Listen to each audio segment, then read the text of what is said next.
你做咗營銷咁耐，有冇發現有啲宣傳片使咗好多錢，但完全冇效嘅；有啲影片使咗好低嘅成本，反而係大賣嘅。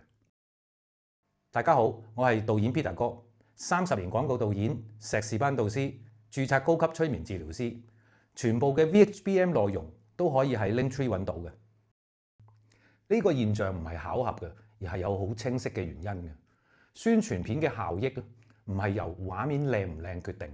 而係由觀眾嘅潛意識有冇接收到正確信息所決定嘅。大製作只係放大器，如果底層邏輯錯咗，放大嘅只會係錯誤。真正高效嘅影片，一開始就設計好信息點樣進入記憶同潛意識，而唔係拍完先諗點賣嘅。當你懂得用催眠學同心理學嘅原理去設計影片嘅結構，再加上 AI 嘅協助，其實可以好低成本做到極高嘅宣傳效益嘅。記得 comment、like、subscribe 之後留意返 VHBM， 即係影片催眠品牌營銷法則100條嘅免費線上講座，同埋付費線上或者實體課程嘅公告。